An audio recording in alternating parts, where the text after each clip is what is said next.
بسم اللہ الرحمن الرحیم الصلاۃ والسلام علی رسولہ الکریم وعلی آلہ وصحبہ اجمعین۔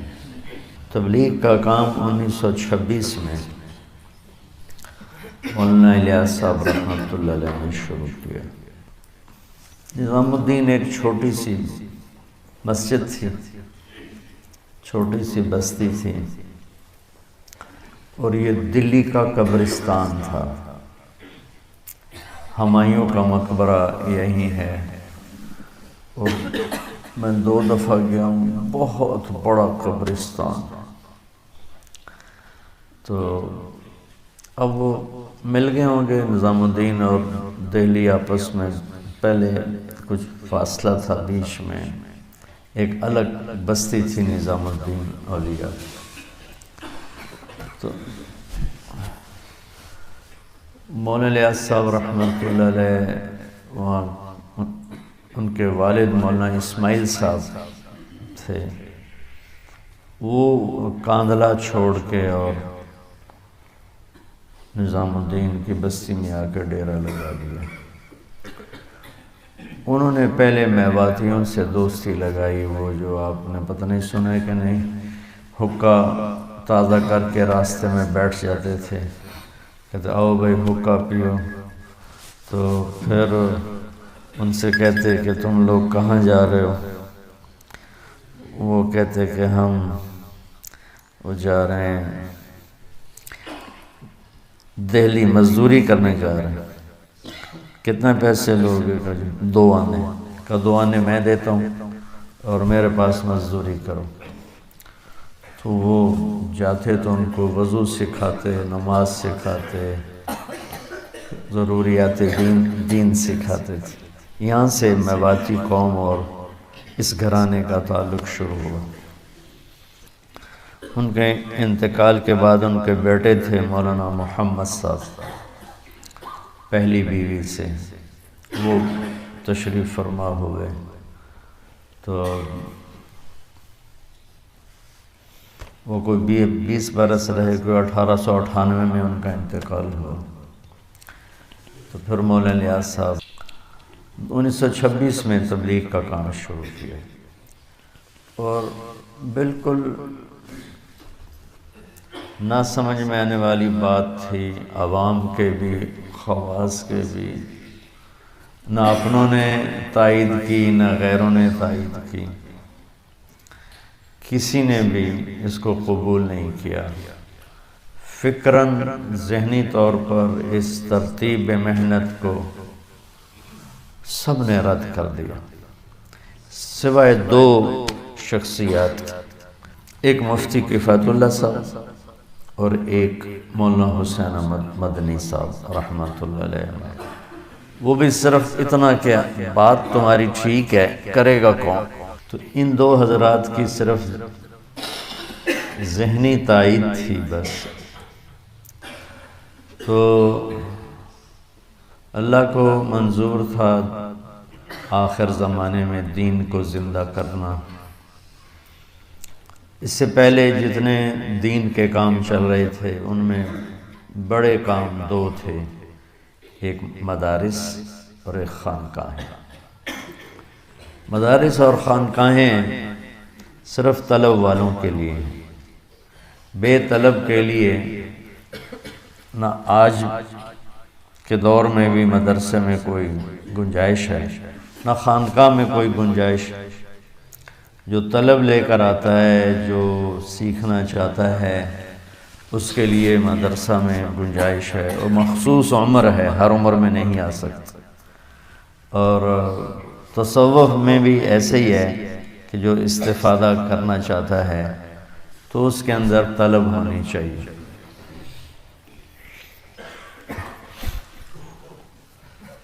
تو طلب والا معاملہ بہت ٹھنڈا پڑ چکا تھا، اور بے طلب لوگ بہت زیادہ تھے، اور انگریز کی 100 سال حکومت نے دین سے ویسے ہی فاصلے پیدا کر دیے۔ تو پھر اللہ تعالیٰ نے مولانا الیاس صاحب کو یہ رخ سمجھایا کہ خود چل کے جاؤ۔ یہ سارا کام الہام ہوا۔ تو میواتیوں میں پہلے محنت شروع کی، ان پڑھ لوگ میواتی۔ جس جماعت کو حضرت تھانوی کے پاس بھیجا تھا مولانا صاحب نے، اس کے ایک صاحب جو لمبی عمر پائی، زندہ رہے، میں نے ان کی زیارت کی، میاں جی دین محمد میواتی تھے، اور ایسے داعی تھے، جب وہ اللہ کو بولتے تھے نا دل ہلا کے رکھ دیتے تھے، اور رہتے تھے قصور کے پاس، لیکن پتوں کی تک اپنے گدھے پہ جایا کرتے تھے، لاہور جاتے تھے اپنے گدھے پر، ساری زندگی کھوتے کی سواری۔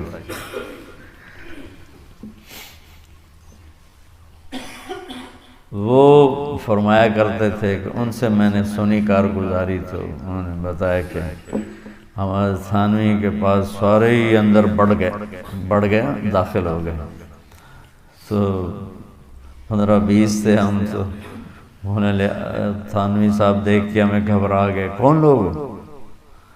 کہا جی ہم دین سیکھنے کے لیے آئے ہیں۔ تو تھانوی صاحب ناراض ہو گئے رحمت اللہ علیہ کہ دین یوں سیکھا جاتا ہے؟ وہ تو بڑے نازک مزاج تھے نا، فوری ٹوکنا، فوری تنبیہ کرنا، یہ ان کا ایک خاصہ تھا جو انہی کو تھا۔ وہ تو نہ یہ طرز عام ہو سکتا ہے، نہ ہوا نہ آگے چلا، وہ تو فوری پکڑ فرماتے، تو سب کو ڈانٹ دیا کہ یوں دین سیکھا جاتا ہے۔ خیر یہ تو چپ ہی رہنا تھا، تو مسجد میں ٹھہر گئے۔ تو عصر کے بعد جب گشت ہوا تو اس میں حضرت تھانوی نے جستجو کے طور پر نا تجسس، مولانا ظفر احمد تھانوی اعلیٰ السنن والے، ان کے بھتیجے بھی تھے اور خلیفہ بھی تھے، ان کو کہا ان کے ساتھ جاؤ۔ تو اس وقت عمومی گشت میں کلمہ پڑھتے تھے اور کہتے تھے بھائی آپ بھی کلمہ سنا دو، ہمارا ایمان تازہ ہو جائے۔ تو وہ جب گشت کیا تو حضرت تھانوی کی مجلس میں روزانہ بیٹھنے والے لوگ کتنے ایسے نکلے جن کا کلمہ غلط تھا۔ تو جب گشت کر کے واپس آئے تو ظفر احمد تھانوی صاحب رحمۃ اللہ علیہ گئے، مولانا اشرف علی رحمۃ اللہ علیہ، حضرت غضب ہو گیا، غضب ہو گیا، کہا کیا ہوا؟ کہا آپ کے مجلس میں روزانہ بیٹھنے والوں کا کلمہ ٹھیک نہیں۔ تو مولانا تھانوی صاحب رحمۃ اللہ علیہ تو ایسی ایک دم پریشان ہو گئے اور فوراً اٹھے اور مسجد کی طرف چلے۔ آگے دیکھا تو وہ حلقہ لگا ہوا تھا، گشت کر کے آتے ہیں نا تو جو اندر مسجد کی بات ہوتی وہ، اور ادھر خدمت والے وہ روٹی بنا رہے تھے، سالن۔ تو کہنے لگے دیکھ کر نا اشرف علی نو کھڑا ہو گیا، نو اشرف علی، وہ میاں جی اشرف علی نو کھڑا ہو گیا، دیوار کا، مسجد کی دیوار کا سہارا لے کر یوں ٹیک لگا، نو کھڑا ہو کے ہمیں دیکھنے لگا۔ تو کافی دیر دیکھتا رہا، پھر کہنے لگا تمہارا امیر کون ہے؟ تو ہم نے کہا یہ ہے، تو اس کو بلایا تو اس نے مولانا ہمیں 5 روپے دیے، 5 روپے، کہ میں تمہاری روٹی پکا نہیں سکتا، بوڑھا ہو گیا ہوں، یہ میری طرف سے آپ لوگ ضیافت قبول کرو۔ اس وقت میں 1 روپے کی 1 من شکر آوے تھی، جب اس نے اس وقت میں 1 روپے کی 1 من شکر آوے تھی، جب اس نے ہمیں 5 روپے دیے۔ وہ 5 روپے میں 50 آدمی روٹی کھا سکتے تھے، 2 آنے میں تو 1 آدمی کھانا کھا لیتا تھا، 1 آنے کی روٹی 1 آنے کا سالن، اس طرح۔ تو اللہ نے آہستہ آہستہ میوات سے کام کو نکالا، قبولیت بخشی۔ تو عبدالوہاب صاحب رحمۃ اللہ علیہ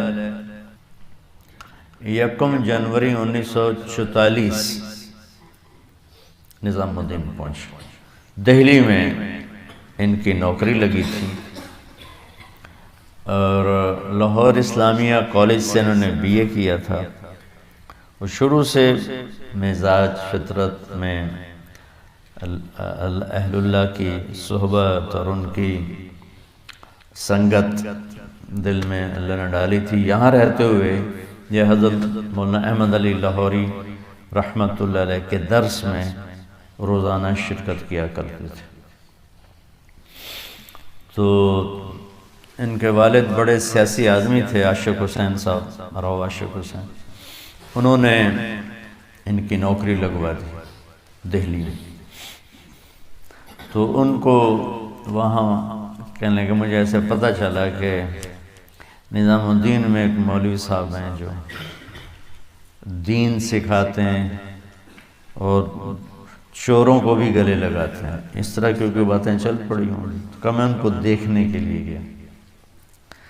تو 1 جنوری 1944 پہلا دن تھا عبدالوہاب صاحب کا، جب وہ نظام الدین میں داخل ہوئے، اور 18 نومبر 2018 ان کا آخری دن تھا۔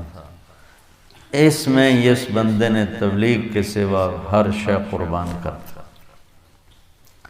تو وہ ایک واقعہ ہوا، استعداد تو پہلے سے اللہ نے رکھی تھی اور قبولیت بھی تھی اور کام بھی لینا تھا۔ جب یہ ملے مولانا الیاس صاحب سے، تو وہاں ایک وکیل صاحب آئے ہوئے تھے حضرت کے معتقد۔ مولانا اسماعیل صاحب نے بہت بڑی جائیداد چھوڑی تھی، جاگیر تھی پوری، کئی گاؤں تھے۔ تو وہ وکیل آ کر ان سے کہہ رہا تھا، حضرت آپ صرف عدالت میں ایک دفعہ پیش ہو جائیں اور اتنا کہہ دیں کہ میں محمد اسماعیل کا بیٹا ہوں، باقی سارا کام میرا۔ اس کے بعد آپ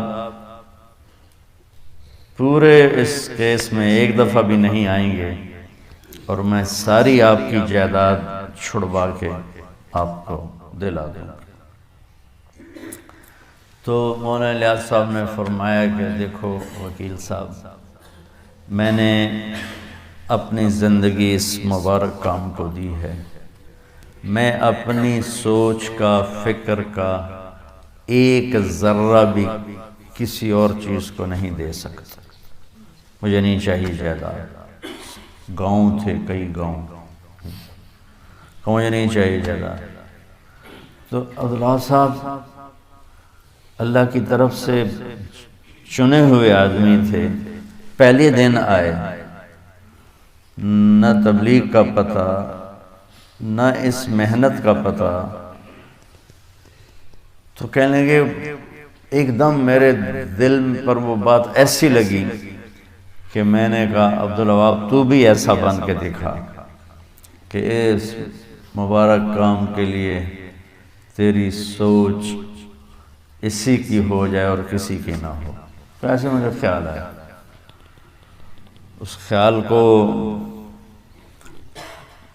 وجود میں لانے کے لیے انہیں 74 برس لگا تھا۔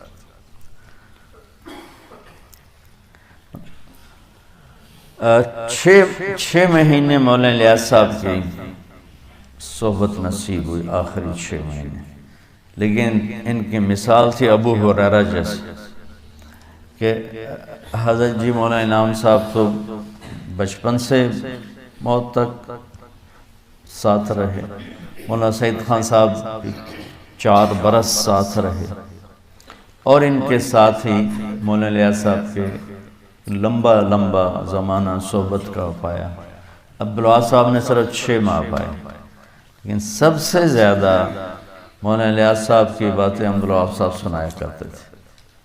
مولانا انعام صاحب کی تو ویسی عادت بہت کم بولنے کی تھی۔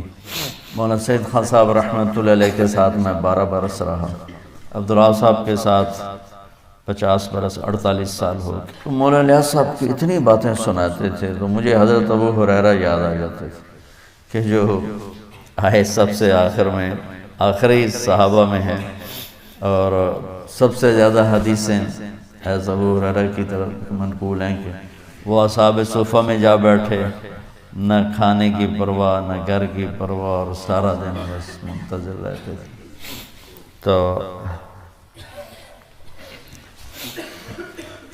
1944 یکم جنوری، تو مولانا الیاس صاحب رحمۃ اللہ علیہ کا کس مہینے میں 6 ماہ تو سمجھو جون یا مئی جون کا مہینہ تھا جب مولانا الیاس صاحب کا انتقال ہوا، اور مولانا یوسف صاحب رحمۃ اللہ علیہ امیر بنے۔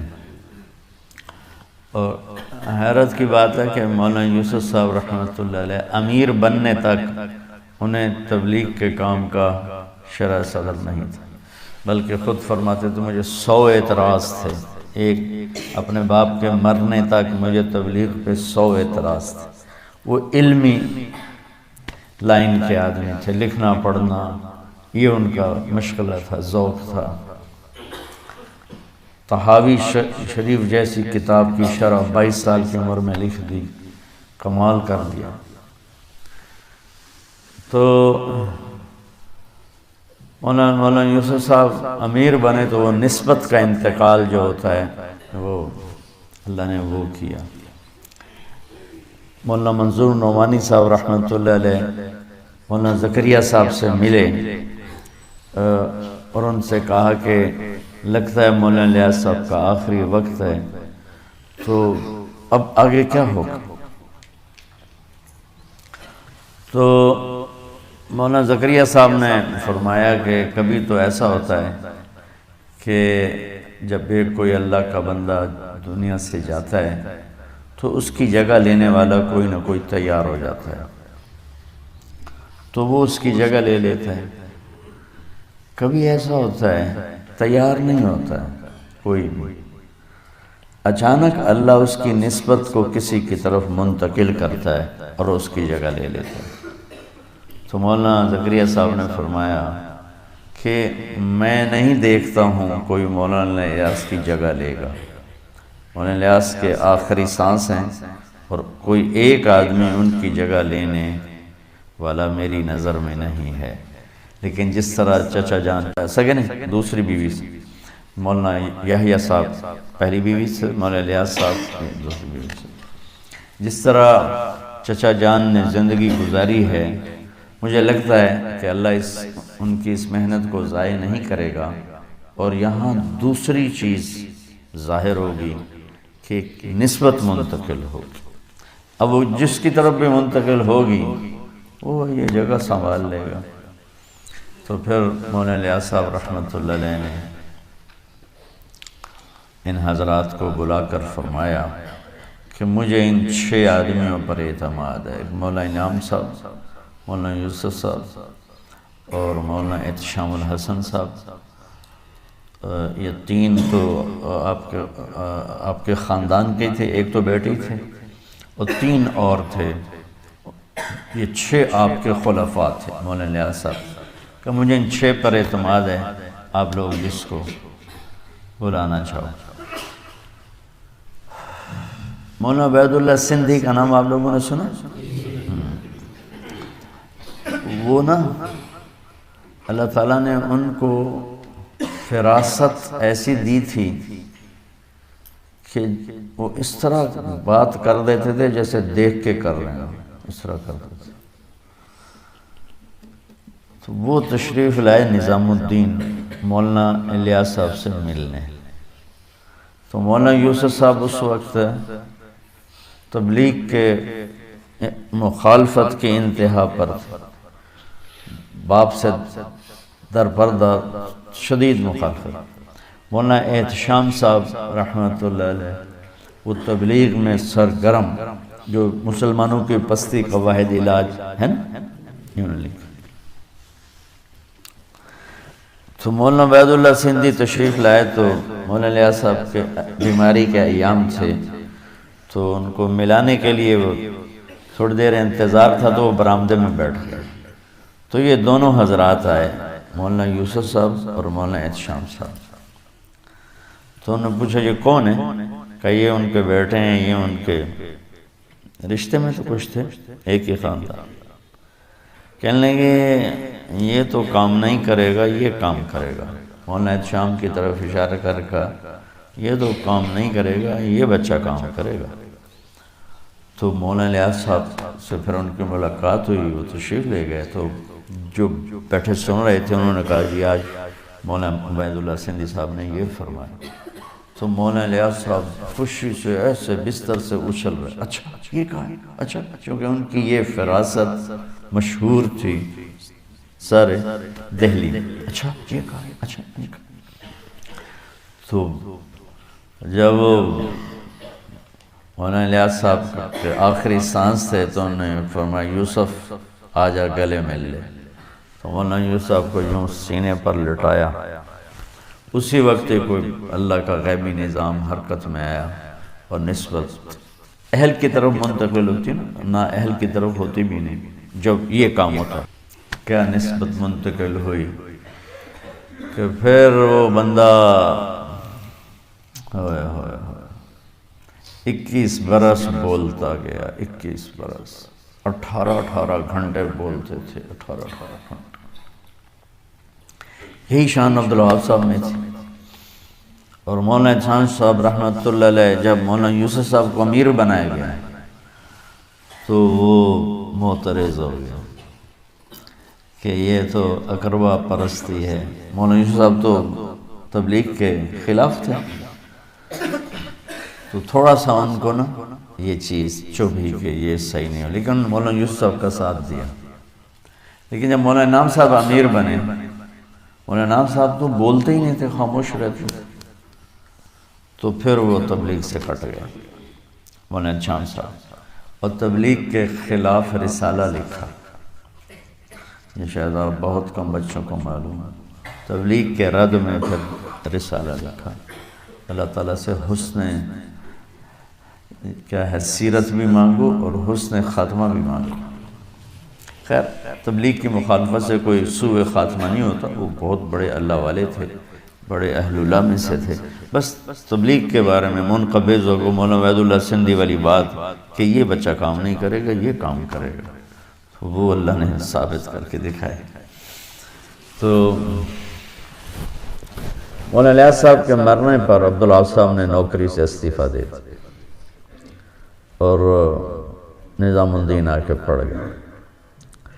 تو ان کے باپ آئے اور مولانا یوسف صاحب سے کہا کہ یہ دیوانہ ہو گیا ہے، اس کو گھر بھیجو، نوکری چھوڑ دی۔ تو مولانا یوسف صاحب نے ان کو بلایا اور کہا بھائی جاؤ نوکری کرو، اور ان کے باپ کو خوش کیا۔ اچھا وہ چلے گئے تو بلا کے کہا ڈٹے رہو، ڈٹے رہو۔ اگر ان کو نوکری پر بھیج دیتے تو آج عبدالوہاب یہ عبدالوہاب تو نہ ہوتا۔ میری زندگی میں یہ سب سے بڑا جنازہ میں نے دیکھا تھا جنید کا رحمۃ اللہ علیہ۔ پھر جنید کا جنازہ تو بالکل چڑیا بن گیا ان کے سامنے۔ توبہ توبہ توبہ، اگر سارے لوگ پہنچ جاتے جو رہ گئے ہیں تو یہ رائمنڈ کا جتنا میدان ہے نا، اس میں کھڑے ہونے کی جگہ نہیں ہونی، اتنے لوگ آ رہے تھے۔ تو باپ نے ان کو پھنسانے کے لیے ان کی شادی کی اجازت چاہیے مولانا یوسف صاحب سے۔ انہوں نے کہا بھائی شادی تو کرو، سنت۔ عجیب بات بتاؤں، شادی کی اور پہلی رات بیوی سے کہا مجھے ایک کام کرنا ہے، جب تک دنیا میں ہدایت نہ آئے میں نے کسی کام میں نہیں لگنا، تو مجھے معاف کر۔ لیکن اللہ لوگوں کو چنتا ہے جب کسی کام کے لیے، پھر ان کو اسی میں وہ گم کر دیتا ہے۔ عبدالوہاب نہ ہوتے تو رائمنڈ کا مرکز نہ ہوتا۔ ایک آدمی کے سر پہ صحرا ہے رائمنڈ کا مرکز، ایک۔ تو پھر نظام الدین میں ڈیرے ڈال لیے۔ فرمایا کرتے تھے ایک جوڑا ہوتا تھا تو وہ میلا ہو جاتا تو میں رات کو غسل خانے میں جا کے اسے دھوتا، اور دھو کے پھر اسے گیلے کوئی پہن کے آ کے مسجد میں پنکھے کے نیچے بیٹھ جاتا تھا، پھر پنکھے کی ہوا سے وہ جوڑا خشک ہوتا تھا، دوسرا جوڑا میرے پاس نہیں ہوتا تھا کہ میں ایک دھو لوں اور ایک پہن لوں۔ اس طرح صورتحال بنی۔ 2-3 سال میں چلتے چلتے چلتے انڈیا میں تو ایک فضا بن گئی، میوات کے باہر بھی کام چل پڑا۔ 47 میں ملک تقسیم ہو گیا۔ ملک تقسیم ہوا تو بہت سے لوگ وہیں رہ گئے، بہت سے آ گئے۔ تو مولانا یوسف صاحب رحمۃ اللہ علیہ نے فرمایا کہ پاکستان کون کام کو اٹھائے گا؟ عبداللہ صاحب کا ادھر آنے کا ارادہ نہیں تھا، اب بھی ان کا خاندان ادھر ہے کافی۔ تو پاکستان میں کام کو کون اٹھائے گا؟ تو عبداللہ صاحب نے کہا کہ میں کروں گا۔ انہوں نے کہا ٹھیک۔ تو ایک عبدالخالق صاحب تھے، ایک شفیق صاحب تھے، ایک عبداللہ صاحب تھے، یہ 3-4 اس وقت نوجوان تھے۔ ان کو آپ نے تیار کیا کہ تم یہاں سے جاؤ اور پاکستان جا کے کام اٹھاؤ۔ تو جس ٹرین میں یہ تھے، ہر اسٹیشن پر اسے سکھوں نے قتل و غارت کا نشانہ بنایا۔ یہ جس ڈبے میں تھے، یہ جب ٹرین اسٹیشن پر آتی یا ٹوائلٹ میں چھپ جاتے، تو سکھ یا بلوائی کٹھے ہوتے اس ڈبے کے سامنے، اور آدھے ادھر حملے کے لیے جاتے، آدھے ادھر اس ڈبے کو چھوڑ جاتے۔ تو دہلی سے لاہور تک جتنے اسٹیشن آئے، ہر اسٹیشن پر یوں ہوتا تھا، یہ ٹوائلٹ میں چھپ جاتے اور عین ان کے ڈبے کے سامنے سکھ جمع ہوتے، آدھے ادھر کور کرو، آدھے ادھر کور کرو۔ یہ ڈبہ یوں اللہ نے چھپا دیا کہ وہ ادھر بھی انہوں نے لاشیں گرا دی، ادھر بھی لاشیں گرا دی، اور ایک ہندو کے دل میں اللہ نے رحم ڈال دیا، وہ برہمن پنڈت، وہ اس ڈبے میں اکیلا بیٹھا، ان کو کہتا ادھر کوئی نہیں ہے، ادھر کوئی نہیں ہے، تو وہ ادھر ہو جاتے، ادھر ہو جاتے۔ وہ ساری ریل گاڑی کٹ گئی، یہ 4 آدمی ہیں چند دور لاہور اسٹیشن پر لٹے پٹے پہنچے۔ تو ان کا خاندان پھلروان ایک جگہ ہے سرگودا کی طرف، ایک قصبہ ہے، وہاں ان کو جگہ ملی پھلروان میں۔ تو یہ اپنے والدین، اپنے خاندان سارا پھلروان تشریف لے گئے۔ اب پاکستان میں تو کوئی جگہ ہی نہیں تھی، کیا کریں؟ تو تبلیغ کے آدمی جو چیدہ کوئی لاہور، کوئی کراچی، کوئی پنڈی، تو یہ عبداللہ صاحب کبھی لاہور، کبھی پنڈی، کبھی کراچی ملتے، بھئی کچھ کرو۔ اور فقر ایسا ہوتا تھا کہ گجرانوالے اجتماع تھا، راونڈ سے پیدل بخار کی حالت میں گئے، پیسے نہیں تھے، پیدل گئے پیدل آئے، گجرانوالے لاہور، راونڈ سے گجرانوالہ بخار کے ساتھ، یہ صورت ہے۔ تو پھر یہ جب بار بار اکٹھے ہوئے تو سوچنے لگے ہمارا بھی کوئی مرکز ہونا چاہیے۔ تو مولانا یوسف صاحب رحمۃ اللہ علیہ سے پوچھا گیا ہم کیا کریں؟ تو اس وقت میواتی جو انڈیا سے آئے تھے وہ رائمنڈ کے چاروں طرف آباد ہوئے، اور جگہوں پر بھی گئے، لیکن یہاں زیادہ، اب بھی ان کی تعداد یہاں زیادہ ہے۔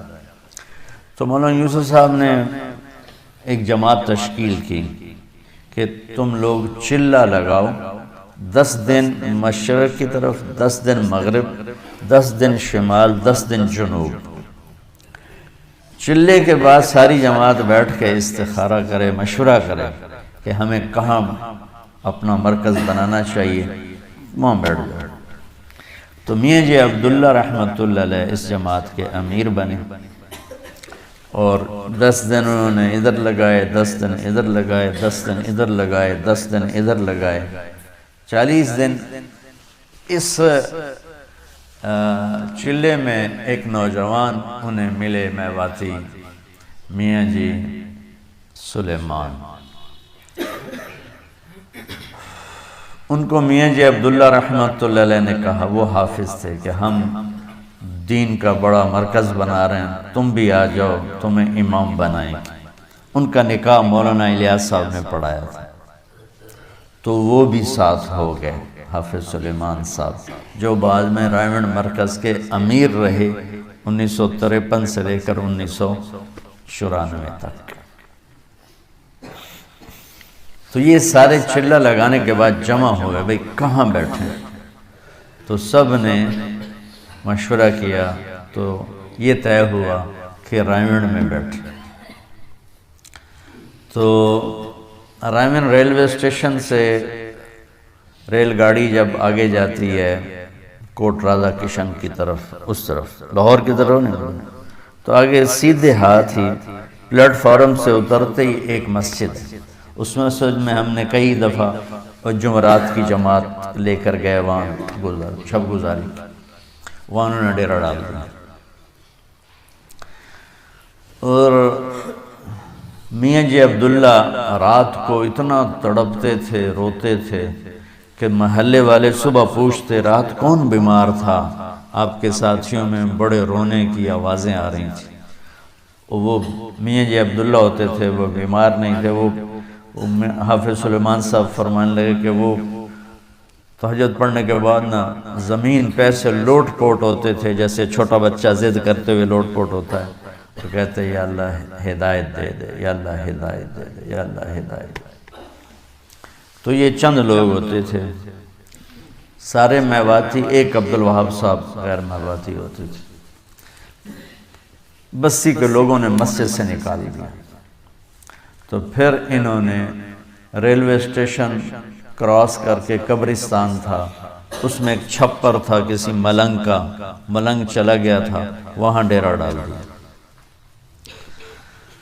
کچھ 6 مہینے وہاں رہے، تو وہاں سے پھر بستی والوں نے نکال دیا. تو پھر یہ ایک اور مسجد میں جا کے بیٹھے، وہاں سے بھی 6 مہینے بعد نکال دیا. تو اب کیا کریں، کدھر جائیں؟ تو یہ جگہ جو موجودہ ہے یہ ہندوؤں کا شمشان مرگھٹ، جہاں آ کے ہندو مردے جلاتے تھے، یہ جگہ اس کے لیے تھی. تو قریشی شفیع صاحب رحمۃ اللہ علیہ جو پہلے امیر تھے پاکستان کے، ان کے پارٹنر تھے دین محمد صاحب. دین محمد صاحب گورنر جنرل غلام محمد، قائد اعظم کے بعد جو بنے غلام محمد، وہ ان کے قریبی رشتہ دار تھے. تو انہوں نے غلام محمد سے رحمت اللہ علیہ سے یہ رائمنڈ کا ٹکڑا الاٹ کروا دیا میاں جی عبداللہ کے نام. تو انہوں نے اس کو کر دیا مرکز کے نام. تو جب اس طرح یہ مسلسل نکالے گئے تو 1951 میں یہ سارے 15 شعبان کو جمع ہوئے، جتنے بھی پرانے لوگ تھے، چند 15-20. کبھی مشورہ کرو کہ اب مرکز بنایا، کبھی ادھر جاتے ہیں کبھی ادھر جاتے ہیں. تو 15 شعبان کو سب جاگے، روزہ رکھا، اور اس کے بعد سارے بیٹھے، مشورہ ہوا. تو اللہ نے ان کے دل میں ڈالا کہ رائمنڈ اسٹیشن کے اس جدر یہ جگہ، یہاں ہمیں اپنا اڈا بنانا چاہیے. اور ادھر یہ جگہ الاٹ بھی ہو گئی تھی جی عبداللہ کی طرف سے، تو انہوں نے آگے دے دی. تو یہاں ایک چھپر بنا لیا اور اس میں یہ سارے مل کے بیٹھ گئے. 51-52 9 جولائی 1953 پہلا اجتماع طے ہوا. مولانا یوسف صاحب کی آمد، اور میواتیوں میں یہ شور مچا ہوا تھا کہ مولانا یوسف صاحب آ رہے ہیں، سب کو واپس لے جائیں گے ہندوستان. جو یہاں سے ادھر گئے ان کا وہاں دل نہیں لگتا تھا، جو وہاں سے ادھر آئے ان کا یہاں دل نہیں لگتا تھا. وطن چھوڑنا کوئی آسان تو نہیں ہوتا ہے. ایک بات چل گئی کہ مولانا یوسف صاحب لینے آ رہے ہیں، تو بڑا رش ہو گیا۔ تو میواتی آئے، وہ کھانا جو پکا ہوا تھا نا وہ دیگیں اٹھا کے لے گئے سارے، بدنظمی ہوئی، افراتفری ہوئی۔ تو جب اجتماع ختم ہوا تو مولانا یوسف صاحب رحمۃ اللہ علیہ نے جمع کیا جو تھوڑے بہت تبلیغی لوگ تھے سارے میواتی ہو، تو ان میں بیان کیا کہ دیکھو بھائی، آج کے بعد یہ جگہ تمہارا مرکز ہے، اسے آباد کرنا ہے، اس کے لیے بھوک آئے، پیاس آئے، بیماری آئے، موت آئے، کسی دنیا کے کام میں نہیں لگنا، کسی کمائی کے کام میں نہیں لگنا، اور اپنے آپ کو یہاں مٹا دینا ہے۔ جو تیار ہو وہ اٹھے اور میرے ہاتھ پر بیعت کرے موت کی۔ پھر کہا کوئی کسی کو ترغیب نہ دے، جس نے کھڑے ہونا ہے اپنی ذمہ داری پر کھڑے۔ تو سب سے پہلے جو بندہ کھڑا ہوا وہ محمد عبد الوہاب رحمۃ اللہ علیہ، سب سے پہلے کھڑے۔ پھر ان کے ساتھ حافظ سلیمان صاحب، میاں جی عبداللہ صاحب، میاں جی عبد الرحمن صاحب، میاں جی نور محمد صاحب، میاں جی اسماعیل صاحب، یہ وہ لوگ ہیں جن کو تو میں نے دیکھا ہوا ہے، باقی نام سنے ہیں، دیکھا کوئی۔ اور ایک میاں جی عبد الرحمن کو مردہ دیکھا ہے، زندہ نہیں دیکھا۔ ان کا انتقال ہوا تو وہ انتقال کے وقت اپنے گاؤں میں تھے، ادھر سے شفٹ ہو گئے تھے، بیمار بہت ہو گئے تھے، تو ان کی میت کو لایا گیا مرکز میں جنازے کے لیے، تو میں نے اس دن ان کی زیارت کی۔ وہ بڑے کشف و کرامات والے تھے میاں جی عبد الرحمن، تو ان کے عجیب و غریب قصے مشہور تھے۔ تو عبداللہ صاحب نے کھڑے ہو کر، جو کھڑا ہوتا نا تو اس کو آگے بلاتے اور پھر اس سے یہ کہلواتے کہ میں کسی کام میں نہیں لگوں گا سوائے اس مرکز کی آبادی اور تبلیغ کے۔ بھوک آئے گی برداشت کروں گا، پیاس آئے گی برداشت کروں گا، بیماری آئے گی برداشت کروں گا، کسی کام میں نہیں لگوں گا۔ یہ دہروا کر الگ باہر بٹھا دیتا۔